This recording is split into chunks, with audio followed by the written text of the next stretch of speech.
बिस्मिल्लाहिर्रहमानिर्रहीम। अस्सलाम वालेकुम।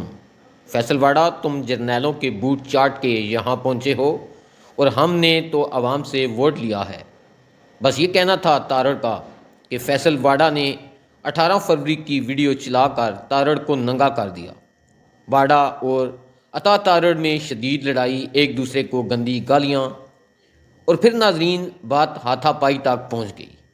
मगर शो का रुख उस वक्त बदला जब मुस्तफ़ा नवाज खोखर ने इन दोनों की तबाहकुन शतरोल कर दी। आए पहले वीडियो देखें, फिर इस पर तफसील से बात करते हैं। हमने क्या किया? हमने अशराफिया की मुखालफत बर्दाश्त की, दानिश स्कूल बनाए ना। आज यतीम का बच्चा वहाँ पे पढ़ता है। आज वो कहीं पहुंचे में पूरे मुल्क को तकलीफ थी कि जी ये शहबाज शरीफ ये स्पेशल स्कूल क्यों बना रहा है। एचएसएन में पढ़ने वाले उसकी मुखालफत में अंग्रेजी में आर्टिकल लिखते थे अपनी बड़ी बड़ी गाड़ियों में बैठ के, एसी में बैठ के। एक्सपेरिमेंट की ना। आज वो बच्चे कहीं ना कहीं पहुंचे हुए हैं 10-12 साल बाद। लैपटॉप लेके आए। ये तो नहीं देखा कि वो खोखर साहब के खानदान से है या मेरे खानदान से या वाडा साहब के खानदान से है। एक मजदूर के बच्चे को भी लैपटॉप मिला मेरिट के ऊपर। अस्पताल बनाया, लोग फौत हो जाते हैं किडनी और लिवर का ट्रांसप्लांट कराते कराते इंडिया और चाइना जाते जाते। किडनी और लिवर इंस्टीट्यूट बनाया, क्या हाल हुआ उसका देखिए।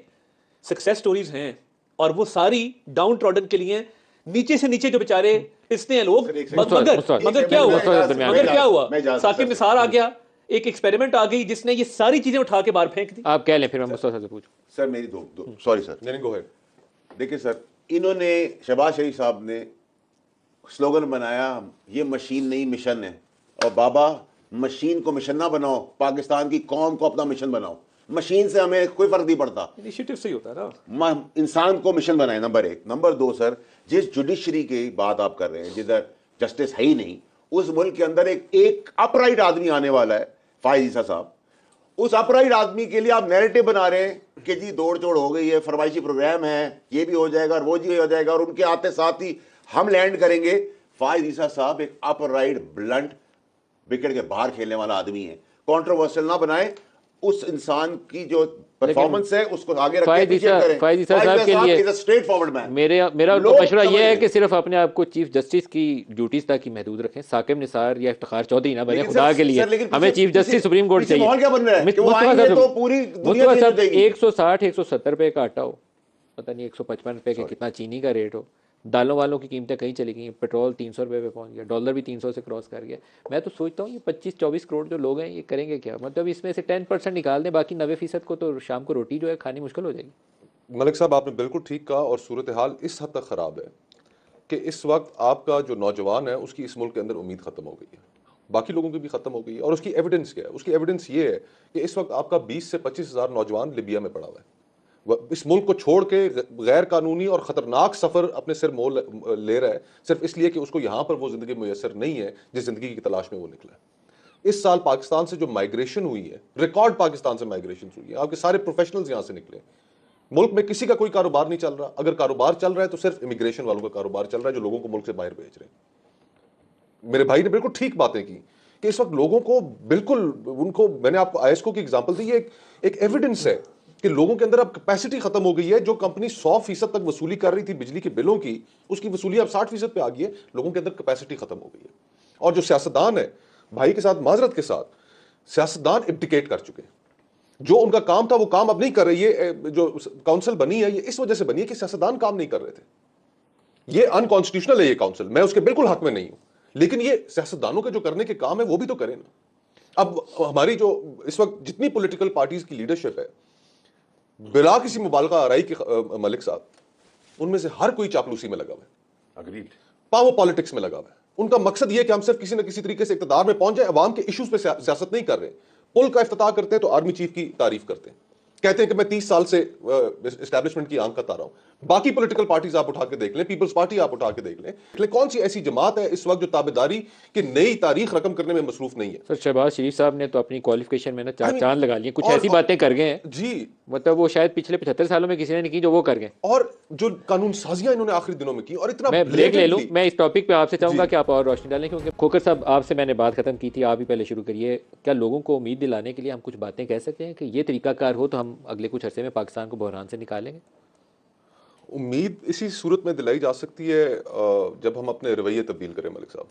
हमारी इस्टेब्लिशमेंट को भी पीछे हटना होगा, जुडिशरी को भी इंसाफ करना होगा और सियासतदानों को सियासत सीरियसली लेनी होगी, अवाम के इश्यूज़ के ऊपर सियासत करनी होगी। ये नहीं कि हम एक सियासत सिर्फ इक़्तिदार के लिए करें। फिर हमारा माशरा देखें, हमारी बहुत सी ऐसी चीज़ें, जिस तरह आज जड़ावाला का जो इंसिडेंट हुआ है, दुख भरा इंसिडेंट है कि हम पहले ही पाकिस्तान बहुत बड़े मसाइल का शिकार है और फिर दुनिया में हमारा परसेप्शन ठीक नहीं है और आज ये इंसिडेंट की वजह से हमारा सर दुनिया के सामने शर्म से झुक गया। यहाँ पर कवानीन के अंदर वो प्रोविजंस मौजूद हैं जिसके तहत किसी को सजा और जजा का अमल आगे बढ़ सकता है। ये नहीं है कि कोई करेगा तो उसको सजा नहीं मिलेगी, तो जो लोग खुद से आ जाते हैं आगे लगाने, उनको कैसे मौका दे अब पूरे माशरे को दोबारा से ठीक करना है, लोगों की सोच के अंदर बेहतरी लेके आनी है, पॉजिटिविटी लेके आनी है और ये काम एसेंशियली होता है सियासतदानों का। सियासतदान और पॉलिटिकल पार्टीज लोगों से इतने डिस्कनेक्ट हो चुके हैं, इनका मकसद जो बार बार ये मलिक साहब गुफ्तगू मैं और फैसल और दीगर दोस्त करते हैं कि पॉलिटिकल पार्टीज अब लोगों के इश्यूज में, माशरे को संवारने में, इन चीजों में इंटरेस्टेड ही नहीं रह गई। वो सिर्फ इक़्तिदार हासिल करना चाहते हैं। तो उम्मीद सिर्फ इसी सूरत में आएगी कि हम सबसे पहले अपनी सियासत को ठीक करें, बेयकीनी को खत्म करें। ये 10 साल का साइकिल बड़ा लंबा साइकिल है बेयकीनी का, जिससे हम गुजरे। इस वक्त हम मुल्क में ये बात बैठ के सूख से नहीं कर सकते मलिक साहब के इलेक्शन होने जा रहे हैं या नहीं होने जा रहे हैं, मतलब क्वेश्चन मार्क है। तो यहाँ पर इन्वेस्टमेंट किसने करनी है, यहाँ पर कॉन्फिडेंस किसको होगा? ये बुनियादी नुकात हैं जिसकी तरफ ये इशारा कर रहे हैं। इस बेयकीनी का खात्मा सियासी पार्टियों का काम है। देखिए, जो खोखर साहब ने बात की, एक तो जो अदम बर्दाश्त है, मतलब इन्होंने 2 वाक़यात का जिक्र किया। मुझे तो आज तक वो श्रीलंकन मैनेजर वाला वाक़या नहीं भूलता कि एक गैर मुल्की आदमी है, आपके यहाँ सर्व करने आया है, आपकी इकॉनमी में कंट्रीब्यूट कर रहा है और आपने उसका जो हशर किया और जिस तरह उसकी लाश वापस भिजवाई उसके घर वालों को, तो ये अदम बर्दाश्त को ख़त्म करना पड़ेगा, टॉलरेंस को प्रमोट करना पड़ेगा। आप यकीन माने, ये जो नफ़रत के बीज बोए गए हैं ना, हम पब्लिकली मूव करते हैं ना, तो ये हर जगह पे एक बदतमीज़ी का कल्चर, बद तहजीबी का कल्चर, दूसरे को बर्दाश्त ना करो। अभी हिना भट्ट के साथ क्या हुआ है लंदन में, यानी उसके जवान बेटे के सामने इतनी लंबी उसको गालियां दी गई हैं। इसका जिम्मेदार कौन है? हम बड़े पाकिस्तानी ना, बड़ी रेजिलियंट कौम है। जल्जला आता है, खुदा ना खास्ता कोई सैलाब आता है, आप देखिए कैसे कौम पूरी खड़ी हो जाती है। कश्मीर का जल्जला आया था ना, पूरी कौम एक मुट्ठी की तरह यकजा हो गई थी। हम बड़े वार्म लोग हैं, हमारी बदतरीन मुखालफत होगी सियासी, हम एक दूसरे की खुशी गमी में शरीक होते हैं, हम फातिहा कहने जाते हैं, अफसोस करने जाते हैं। ये नई पार्टी आई जो एक्सपेरिमेंट के तौर पर आई, उसने क्या कल्चर मुतारिफ कराया कि हाथ नहीं मिलाना ये चोर है, हाथ नहीं मिलाना ये डाकू है, हाथ नहीं मिलाना ये फ्रॉडिया है। और आज अपने करतूत आप देखें जो हैं, इस कौम को तकसीम करके, पोलराइज करके, अदम बर्दाश्त को, इनटॉलरेंस को परवान चढ़ा के तो खुद घड़ियां बेच रहे थे। मुझे बताएं, इसको रिवर्स कौन करेगा?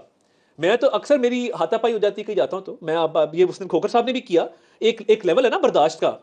वो क्यों किया?